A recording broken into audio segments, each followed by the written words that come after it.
Good morning, good afternoon, and good evening, everybody. Thank you for tuning into another Supatease video. And in this one, I'm going to be giving you my complete breakdown for the Discipline Priest in patch 10.2. Everything that you need to know with this amazingly powerful and fun specialization so you can start having some success and smashing the competition, unlocking your elite transmog, getting your verdant enchant, maybe eventually pushing up to gladiator or even rank 1 levels on the ladder, or just to have a better experience overall. And of course, if you want to support my content, smash that subscribe button. Your support is greatly appreciated. Now, Discipline Priest got a bit of a rework here in 10.2, and it's been made a lot simpler to play, and there are a lot less keybinds, and this is going to be very noticeable to anybody who originally found this specialization intimidating. Now, with our gear specifically, I run quite a mixed build. This is mostly due to the limitations of the early season honor gear, so you may want to transition this gear as you start to progress forward, but with how my stats have laid out at the moment, you can see it's very mixed. Basically, I'm avoiding crit as much as possible. Haste, mastery, and even versatility are very even to each other, as these all will help make the class feel better overall. I do think with my build in particular, a little bit more emphasis on mastery can be better, but it's really not going to be a make or break deal here. So with the honor gear, I've gotten everything that has haste and versatility, with gems being haste and mastery, because versatility is not going to be as important as our gear scales up. We're going to be getting way too much verse to even handle, but we've picked up pretty much every haste verse with verse mastery cloak, and then we've run our 2-piece in the first week, which if you're confused on how to get, if you get 1600 rated in PvP, you'll get a free piece of tier, so you can use this to either buy the chest or the pants, doesn't matter because of the same conquest cost. And then when you get enough conquest, you can buy a conquest piece of PvP gear from the vendor over here, and you can go to the catalyst converter, which is located on your map right about here, somewhere here on this little island next to the tier hold, and as soon as you get to that location, then you'll be able to convert it, and you'll be able to get your 2-piece, and your 2-piece is pretty important. In PvP, it's going to be 10% increased damage on smite and penance, but also extending your atonement every time you use smite, which is going to feel really nice in terms of playability. Your 4-piece is only going to be something that you need to go after if you are running Shadow Covenant, and my build does not run Shadow Covenant, and I've gotten rank 1 in season 1 with solo shuffle with this build, and I missed it by 1 point apparently. The cutoff got changed at the last second of the last season, but I did miss it according to the cutoff, unless it's changed to my mind. We'll see if I log in and get that title as well. But this is what I've been having the most success with and feels the most powerful personally, and doesn't have as many keybinds, and it has been more consistent. So my build is slightly different than that of the standard priest, but you can see it's a bit of a mix. Verse mastery boots, haste verse belt, haste verse gloves, haste verse weapon. Weapon is really important here. You want to do the world PvP quest, which is found over here. Get that completed and then do it next week, and you'll be able to go to this vendor right here and buy an epic weapon if you don't get one from your vault. Now, if the weapon comes from the vault, you're obviously going to get it, but if you don't, then you're going to be able to come to this vendor on Tuesday having done all of that, and you're going to be able to pick up a very strong weapon, 486 item level, which is only 4 item levels away from the conquest, and you're going to use this basically until you get a conquest weapon from the vault. That's my biggest recommendation for you for gearing up.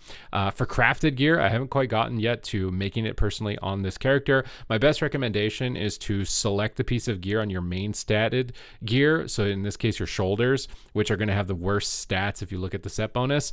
You don't want crit heavy pieces, and it's the most crit heavy piece that's available on the tier if you're running for the 4-piece, so you're going to be avoiding the shoulders no matter what. So you can craft precognition on the shoulders. I think precognition is decent for priest if you're able to fake out an interrupt, although often you are tanking interrupts, maybe that you could get away with it, but I think it's generally pretty standard, especially in solo shuffle when people overlap kicks and you get it accidentally. It's just really big value. The second enchant though, however, I am likely going to be crafting on my boots so I can get haste versatility boots instead of verse mastery boots, and I'm going to be crafting the Infurious enchant, which is when you land a crowd control effect, you get increase of main stat by around like 500. It's probably more than that at this item level. That way when you're pushing in and you get a psychic scream on a healer, or maybe even onto a DPS as a peel, you're going to amp up your stats and get a big boost of penance damage. Those are going to be the 2 main embellishments that I am aiming to get on my priest. So you can see that you can run a nice mix of stats. It's going to feel strong. Embellishments are precognition. The Infurious boots, when you crowd control, you get a main stat boost of about 500 standard stats. Those are going to be what I'm going after. And then obviously, the world PvP weapon is something you should aim for on pretty much any class in terms of gearing up. Now we look at the talents specifically. My build is heavily focused around shield still, which is more tailored towards the season 1 build, going down to the left side with Aegis of Wrath. This is because it provides you a huge amount of just sustained damage with reflective shields, and I really enjoy that build. Now I am running the Ultimate Penitence. We'll be covering some gameplay. This is the new talent that flies you up in the air. It does have a cast time, and you got to be really careful with how you use this ability, because it can either be something that completely wins the game for you or just totally loses the game for you. So if you're casting this and get kicked on it, you might lose. You got to be careful of interrupts. You cast it, you go up in the air in a position where your teammates are no longer in your line of sight, or your enemy that you're trying to hit is not in your line of sight, you're going to lose value on it. So it's a big, high cost ability. And if you notice that you're getting frustrated with it and you're not able to really land these successfully, you can swap it out for Twilight Equilibrium. This will be so that when you mind games, your next penance gets buffed up really big, and then after that penance, your mind games is going to get buffed up really big. So that Mind Blast Penance mind games is a really nice combo with the Twilight Equilibrium. But I have been running Ultimate Penitence. I think the crowd control avoidance of it, the value they can get of it, you can absolutely one-shot somebody with it if you can isolate them, is actually really good and really powerful overall. For PvP talents, I pretty much always play Inner Light and Shadow, and I'm almost always staying in Inner Shadow and getting the extra spell damage and atonement, because I really just like playing for damage. Phase Shift, because greater fade to avoid crowd control effects, or to fade out of a route and be immune to CC to get in for a fear, is just a really important mechanic. And then Ultimate Radiance, which just feels baseline with this build now that we are going to be stacking up Radiances to buff up our penances and getting these massive healing penances, which feel really good. You can just do Radiance, and I don't know if there's a healing dummy here, but you just chuck that out and boom. You basically lay on hand somebody with a double Radiance penance. Super fun combos to be able to pull off with that. So we've covered the gear, we've covered the stats, we've covered the talents, and this will be linked in the description down below. Let's get into some gameplay. I've got this VOD here from my solo shuffle that I just recently played. We've got an Affliction Warlock, which is typically very difficult. We got Demon Hunter, which is one of the most common specializations in the game. So we're going to talk our way through on how to deal with this kind of tricky situation and what's the best way to play with it. Personally, I like playing very passive, staying in the back and just focusing on maximum damage output. At the start of the game, I Power Word Shield, renew, and then renew my ally, and that resets Power Word Shield. And now they're basically buffed up. This is a great way to start out the fight. Then get your Purge the Wickeds onto your enemy, try and cleave them with penance onto multiple targets, and get Purge the Wicked as soon as possible onto as many enemies as you can. I use Rapture very early. You can see this is like almost my first GCD in combat, and I have Power Infusion the Death Knight, who's going to scale, and he's going to be immune to CC with more mechanics than the Demon Hunter, so I really want to scale his effects. Death Knights do so much damage, and we can just ram him over with the Ultimate Penitence. And you can see I was pretty surprised by its effect in the VOD recording when that happened, and this is what I mean. Like, we'll go back and watch that. Like, when you're able to land the Ultimate Penitence in this situation, you just absolutely 100-0 somebody. So we've got our Power Infusions up, we've been able to load everybody up, we get a Mind Blast on the target, and we go for Ultimate Penitence and just boom, boom, boom, boom, boom, boom, boom. Absolutely melt them, absolutely take them out, and that's the power of that new talent. Next round didn't go as easily as the first round, so this one's going to require a little bit more of a breakdown, but we're going to be doing the same opener: Power Word Shield, renew, and then renew the ally, reset the Power Word Shield. You want to be Power Word Shielding on cooldown, and you can reset its cooldown with your other healing effects like renew, and that's the main goal of the match. Trying to get a mind games there. I fade the grip. Using fade when you get death grip is a good idea. I just toss out a fear to annoy the Death Knight, so it's delaying the second grip as much as possible. Here we're taking a lot of damage and we're stacked up, so it wouldn't be a bad idea to drop a dome or start tossing out some Power Word Shields with Rapture. I trinket the Strangulate because we're falling behind. It's all the enemy of cooldowns, and the Warlock's free casting upstairs, so I want to trinket that CC. I don't want to fall behind. That's the thing with Discipline Priest.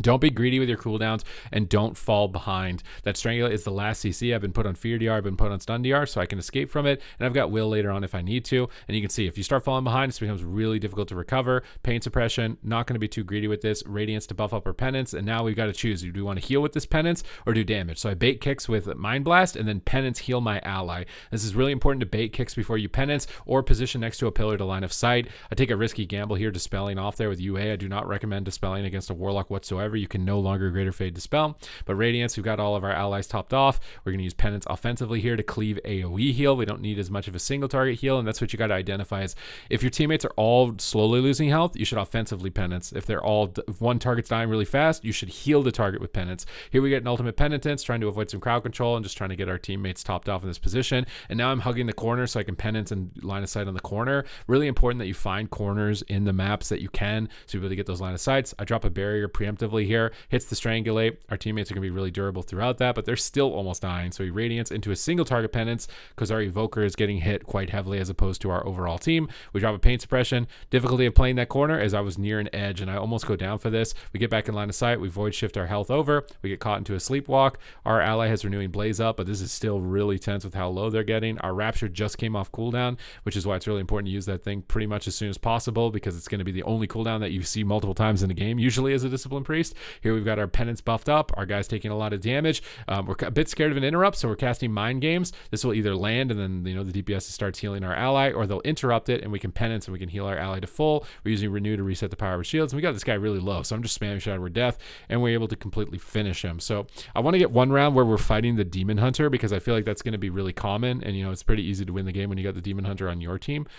So I've got him here again on my team, and I really want you guys to be able to see like what is it like when you have to play against a Demon Hunter. And what is it that you got to really be predicting in the match so that you're not losing games, in unfortunate circumstances. So same start though, Power Shield Renew to reset Power Shield, and Power Shield the ally. We're all hotted up, ready to go. Purge the Wickets are coming out. We're getting our Mind Blast really early and going for Penance and just max damage. Sleepwalk's coming my way, so I use my Fade there to try and get the phase shift. Power Infusion on the Death Knight. He's going to go immune to CC and amp up his damage quite a lot. And I'm pushing up with my team, trying to get a Triple Fear, drop a barrier as I'm running in because I know I'm walking into CC. So I drop down a defensive before I walk in, so they waste their CC, and this defensive can soak all the damage. I position in the barrier, get us all topped off, and Ultimate Penitence. I've got them all right in my line of sight. I've got Atonement on everybody, and I can just kind of blast damage from above and avoid any more in-caps or potential fears from the Demon Hunter in this position. We Pain Suppression before casting Penance because if we get kicked, we're going to be completely boned at that point. And our Death Knight's really in a tough spot. And this is where the Demon Hunter damage really starts to kick in, as you can see. So I'm trying to get towards the edge. I want to use the Mugham Bala map, try and grip my lockup whenever he ports and such. We get interrupted on Holy again, and this is when it gets really stressful. We go for a Mind Blast, try and get Purge the Wicked up when we're kicked, and now we're going to Rapture immediately. We're not holding on to any cooldowns. You can see I already burned through my barrier, already burned through a Pain Sup, already burned through a ton of cooldowns. We got the Evoker low with Time Dilation, and I'm positioned at the top side corner so I can grip any allies up that need it, and I'm just cleaving damage from the top side. I'm not pushing for fears. I'm not compromising my position. I'm min-maxing my actions per minute to just get the highest amount of value that I can from my character at any given time in the game, because otherwise it can become a spiral where you start falling out of control. We've got them all stacked up here. Fear's coming up soon. We get Emerald Communion. See the lock on the bottom down there. He's got his port. I don't really want to overlap it if he's going to port with grip at the same time. We got our Mind Games cast over onto the Augmentation. We're just trying to do as much damage as possible. Pain Suppression of the Warlock down there. They swapped to the Death Knight, so I'm going to have to jump. He's going to overextend, and I know in Solo Shuffle, if you got a melee DPS on your team, they're going to overextend. So as soon as you see them swap into a melee DPS, you go down with them, because otherwise they're not going to see where you are. They're not going to wait. They're going to go in, and you just got to kind of support them and keep them as high health as possible so they can continue to be aggressive. We had a double Shadow Fear. I'm getting Purge the Wickets out, keeping Power Shield on cooldown as much as possible. Radiance in between here because he's taking quite a lot of burst damage. Waiting to spam Power Shield again. Also with our Reflective Shields, it's important to Power Shield as much as possible because it's going to add basically all of your damage in this build. As he gets low, you can use the Powered Life, and we just crack out a Shadow Word Death, and we're able to close out the game and get a victory. So you can see with this class, it's high APM.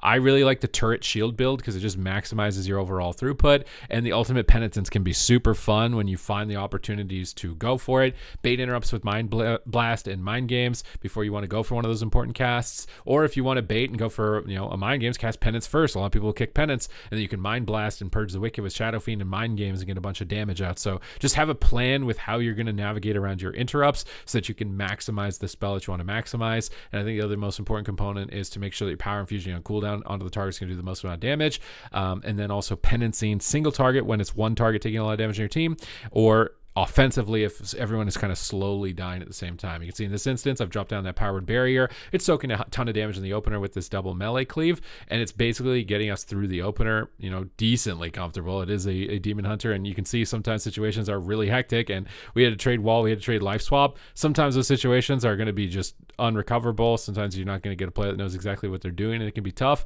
I don't even think that we won this round, but what you would want to do ideally is try and make them as healthy as possible so that they can stand still and do as much damage to kind of counter pressure them as you can. I did use Penance here to single target heal myself. I don't recommend that because usually people don't attack you. It's better to sit that as a fail safe to try and save your ally, but you can see he's just dying through everything pretty much at this point, and sometimes you're going to get lobbies at this, so it's probably a good thing for me to show you this as well. We're going to go for Ultimate Penitence here to try and recover, and even with Ultimate Penitence, look at his health bar. It didn't really go very far, did it? It didn't really go very far. I think if we do lose this, I don't even remember if we did. This was the only round in the lobby that we did. We got big shields up. We're trying to grip the Warlock away. Unfortunately, we're not in a great position to play around this comp. We want to be playing on the top side and having the Warlock port. So I'd start moving my way over there, trying to like nudge, like, hey, I'd rather play over here up top. We will, but then we get stunned on our will. We get gripped in. We get blind DR, and I'm pretty sure there's no way he recovers from this point. Sometimes you're just not going to be able to win. Demon Hunter Death Knight's really powerful. You can just do your best, basically, to keep the cooldowns going and try and keep your team as offensive as possible. Sometimes you'll be able to clutch out a win and you'll be able to recover the situations, otherwise you won't. But other than that, that's my breakdown for Discipline Priest so far, what's been getting me success more often than not on average. And if you enjoyed the video, make sure to like it, comment down below with your thoughts, and I will see you in the next one.